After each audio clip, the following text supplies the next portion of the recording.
Give him the hand. የተወደዳችሁ ወንዶች Jump into the earth for a ስም cross-space journey. የተባረከና የተመሰገነ ይሁን። በክፍል አንድ ዝግጅታችን ላይ ስለ ሐሰት ትምህርት በብዛት መመልከታችን ይታወሳል። ዛሬ ደግሞ ሁለተኛው ክፍል እናቀርብላችኋለን። ይህ የምትሰሙት አጋፔ ወንጌል አገልግሎት በኢትዮጵያ ነው። የእግዚአብሔር አምላካችን ስም የተባረከና የተመሰገነ ይሁን። እውነትን ከእግዚአብሔር ቃል እያጣቀስን ሰዎችን ሁሉ ወደ እውነት እንመራለን። አንድም የነፍስ የሥጋ ተለይቶ ወደ ጌታ መሄድ ወይም ትንሣኤ ብለን የምንጠራው አንድም በጌታ አምኖ ዳግም መወለድ ወይም ትንሣኤ ነው እንጂ የሚመጣ ወይም ደግሞ የምንጠብቀው የአካል ትንሣኤ ወይም መነጠቅ ሞኝነት ነው የሚሉ የሐሰት ትምህርቶች ፈርጀ ብዙ የሆኑ መጥተዋል። ስለሆነም የተወደዳችሁ ወንድሞች በዚህ ጽሑፍ በተለይም ደግሞ አሁን የምንመለከተው የትንሣኤን ትርጓሜ ይሆናል። በትንሣኤ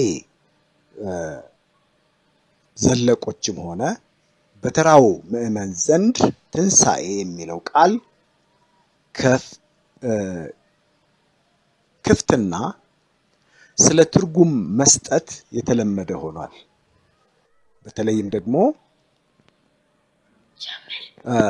ትርጉም ለመስጠት አስቸጋሪ የሚሆንበት ሁኔታ አለ። ትንሣኤ እንደወረደ ቀጥታ ትርጉሙ የሞትን ኃይል አሸንፎ መውጣት ማለት ነው።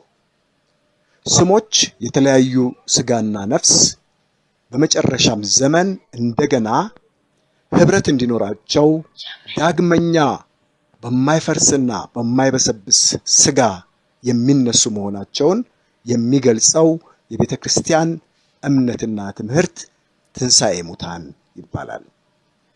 ከሙታን ዓለም በመውጣት የከበረ አካል የምንለብስበትና የእግዚአብሔርን ታላቅ ክብር ለዘላለም የሚገልጽበት የእግዚአብሔር የቀደመው ሐሳብ በአማኞች ሕይወት የሚንጸባረቅበት መለኮታዊ ድርጊት ትንሣኤ ነው።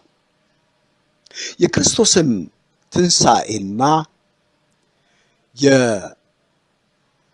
የአልዓዛርን ትንሣኤ ከግምት ውስጥ በማስገባት ትንሣኤ የሚለው ቃል ያለው ትርጉም የሞተ ሰው አካል በቋሚነቱም ሆነ በጊዜያዊነት ሕይወት ማግኘት ማለት ነው።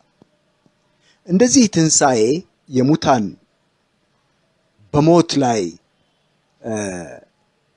በሞት ላይ መሰልጠን ነው። ሟችነት የተለገሰበት የሰው ልጅ በፈጣሪው የማዳን ኃይል ኢሟችነት ሲለማመድ ትንሣኤ ሆነ እንላለን። ይህም ሲሞትና ሲበሰብስ ያየነው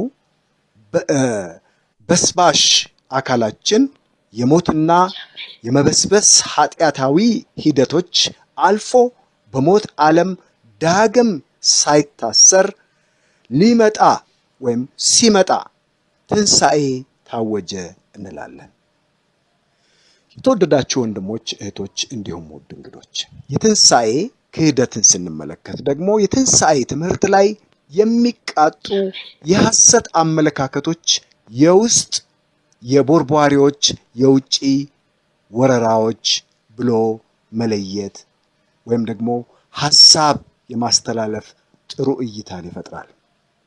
ትንሣኤን በተመለከተ የሚቃጡ ዘመናዊነትና ድህረ ዘመናዊነት የተዛባቸው የውጪ ወረራ አመልካቾች ብዙ ቢሆኑም በኢትዮጵያ አውድ ተጽዕኖ ዝቅተኛ በመሆኑ ትኩረቴን ወደ ውስጥ ማድረግ ተገቢ ይሆናል። ለምሳሌ በትንሣኤ ትምህርት ላይ የሚቃጡ የውስጥ ቦርቧሪ አመለካከቶች ምንድናቸው ብለን ስንል ከውስጥ ቦርቧሪዎች አመለካከቶች መሃል በዋናነት የሚጠቀሱት የኖስቲሲዝም ወይም የኖስቲሲዝም ትምህርት ነው።